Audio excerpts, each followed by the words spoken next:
So about 5 years ago, I actually started by taking one of Bud's classes. I'm one of Bud's students.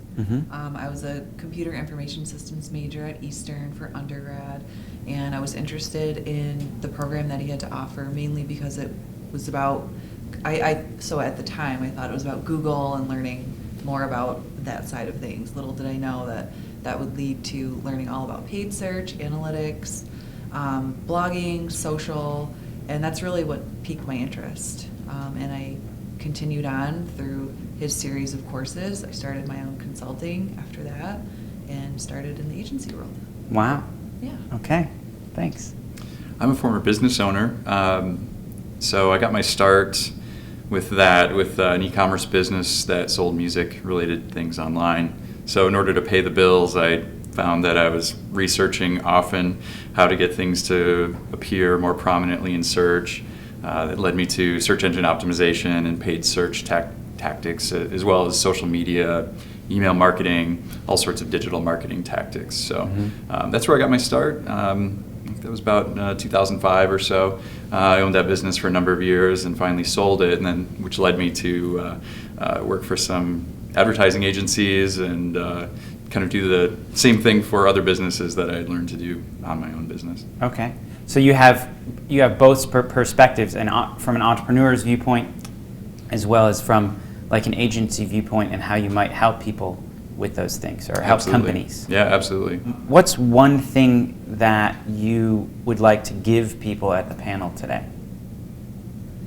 I think for me, just some practical uses of search. Like, these are tips that you can apply regardless if you're a corporate brand or if you're like a one-man show. Like, these tips apply to everybody as it relates to search. I do have a couple that I wanted to touch on. What would be one of those? At least one. Our viewers and listeners might be interested. Well, one of them that I wanted to talk about that I don't think is brought up very often with search or search presentations is having a really strong negative match strategy when it comes to paid search. I think that there's a lot of money wasted on the fact that people aren't paying attention to how often their ads serve on irrelevant queries due to the lack of a negative match strategy.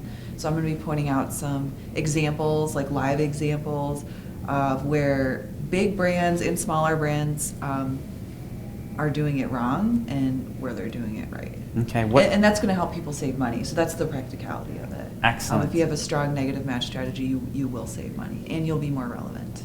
Okay. What does that applies to everybody. Yeah, absolutely. Yeah. What does that mean to maybe somebody who doesn't know anything about search? What is a negative match strategy? So when you're bidding with paid search, there's a variety of different match types that you can bid on as far as keywords are concerned. Broad, phrase, exact, and each one of them means something different as far as how often your ad is served, when your ad is served. And the negative match is like the counterbalance to an active keyword. It's when you implement. I feel I don't want to get too technical. You're looking at me like I have 3 heads. That's why the lead-in kind of. That's helps just with me. it. So what in plain English? What does negative match mean? What is it that's happening? So if you're bidding on a keyword like new car, right? Your negative would be toy, like so that when somebody's searching for new car, you don't accidentally serve up an ad for somebody looking for a new toy car. Okay. Right.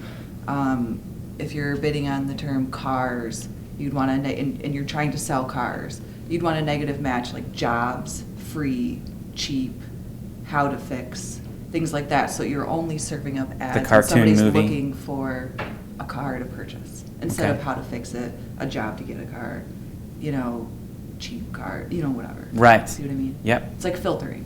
Oh, okay. Excellent. In a way. All right. Yeah. Good. And what would be one thing that you want to communicate in the panel?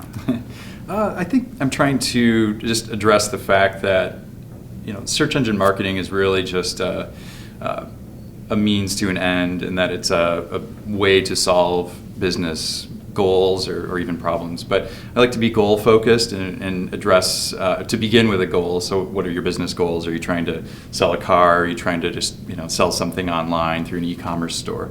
So if that's your goal, is to sell something, then I address search marketing as a series of channels that can address that factor. So whether you're using the organic channel and optimizing your organic channel through search engine optimization, or you're using paid search and optimizing those campaigns, or even social marketing, content marketing, email marketing, things like that.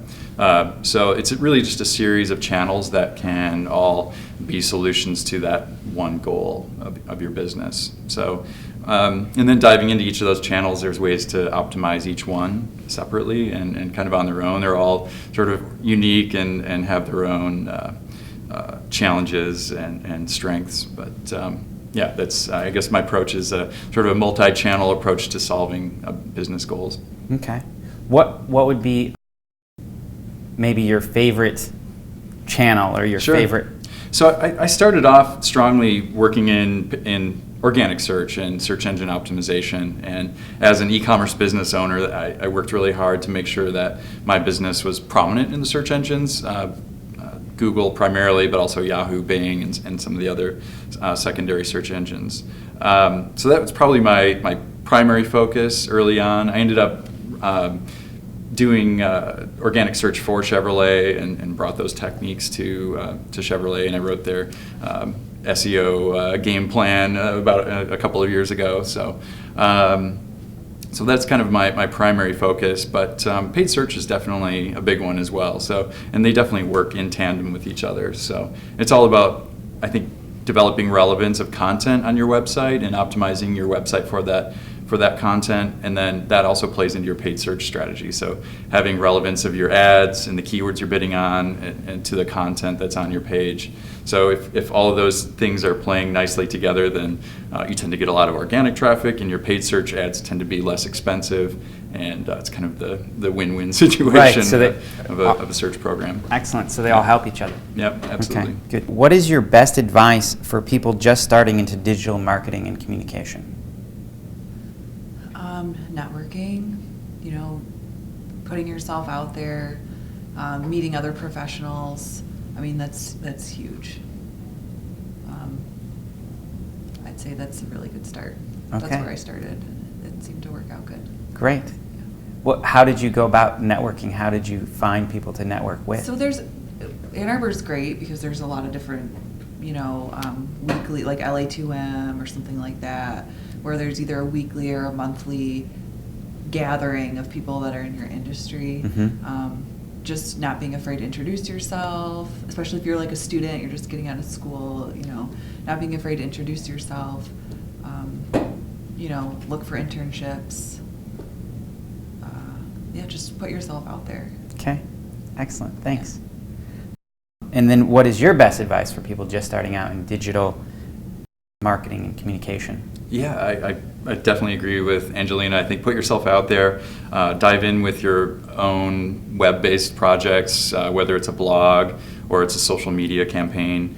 Just being active in it, it really just immediately exposes you to a lot of the issues and elements that you have to deal with on a regular basis. If you're developing a blog, you learn about how content drives traffic and drives engagement, things like that. Whereas social media campaign, again, it's about posting relevant topics and trends and things like that, again, to drive engagement. So I think when you're actively involved with those things, it's a really hands-on experience, right. Tactile experience that you pick up information very quickly from right. doing it yourself.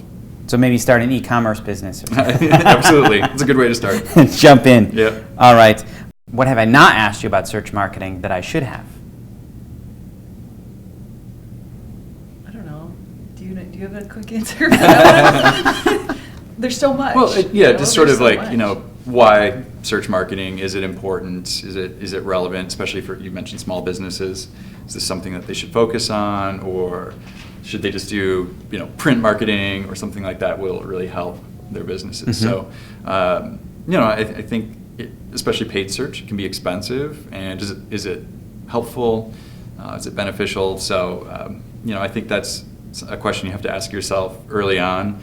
I mentioned business goals earlier, so especially a local business, if they're selling ice cream, something as you mentioned, would paid search ads actually help them or not? Or would it just be an added expense to a marketing plan that's not really beneficial to them? So they would need to investigate that first, is what you're saying? Yeah, absolutely. I think you need to define what your goals are, and then you probably need to do some experimentation with paid search to, a few early campaigns to see if they're able to drive towards those relevant goals or not, to see if there's actually a return on your marketing investment or not. So, I think that's what you have to ask yourself, is if it's worth spending money on it. Is it worth spending time on organic search? Is it worth spending time blogging or creating a social media campaign? Okay. Thanks. Yeah.